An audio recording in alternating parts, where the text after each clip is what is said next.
Nshuti bene data mudukurikiranye ndabasuhuje amahoro y'Imana bane namwe icyubahiro cyiza muherereye ndako muri amahoro mushima Imana natwe turayishimye. Tuhuye uyu munsi kugira ngo tukwifurize umunsi mwiza, umunsi wo guhirwa, umunsi wo kugarukaho n'Imana umwami wacu, kugira ngo mu by'ukuri agusange aho uherereye mu byo urimo, abashe kugukomeza, abashe kwereka yuko imbere ari heza, abashe kwereka yuko ntacyo uzigera ubura ko umufite.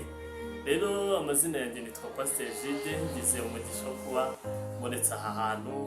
Reka gushimira mbikuye ku mutima wowe wabaye inshuti yacu, wowe ujya udushyigikira, ujya ukanda like, ujya usharinga ibiganiro byacu ku nshuti zawe, wowe ujya wandika muri comment ubutumwa. Ni ukuri uri uw'agaciro kuri twebwe, turakunezerwa umunsi ku munsi kandi tugusabira umugisha tubikuye ku mutima.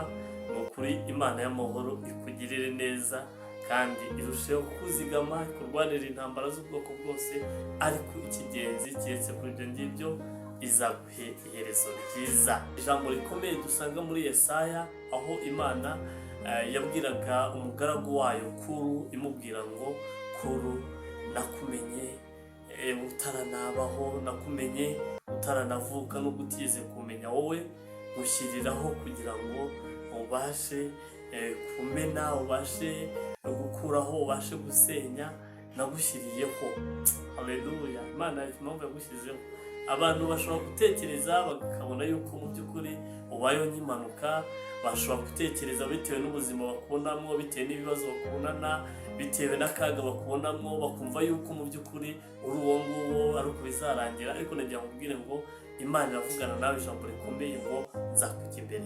Haleluya! Nzakujya imbere ahataringaniye mparinganize. Niyo magambo akomeye Imana yavuganye n'umugaragu wayo Kuru muri Yesaya igice cya 45. Nawe uhasome, nzakujya imbere ahataringaniye nzaharinganiza, nzamenagura inzugi z'ibyuma ubashe gutambuka.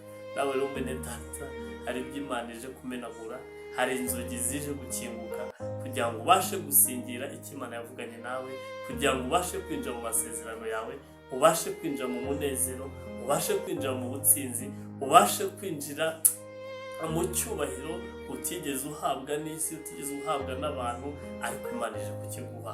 Haleluya! Niyo mpamvu yakurinze mwene data, niyo mpamvu yakurinze, bo yakurinze kugira ngo mu gihe kigiye kuza uzabe uwo gushima, uzabe uwo kwitera hejuru uvuga uti ya Mana yanjye, ya yindi itareba nk'abana b'abantu, irantabaye, irabikoze ku mugaragaro.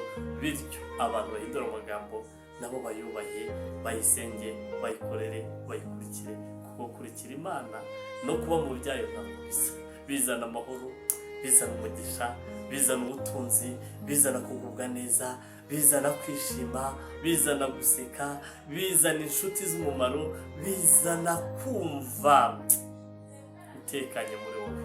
Kwifurije rero kuba mu Mana kubisa. Wowe waguye ndakubwira ngo ngwino, waracitswe rwose, byuka. Kandi nawe utarakizwa ndakubwira ngo igihe ni iki ngiki ntarirarenga.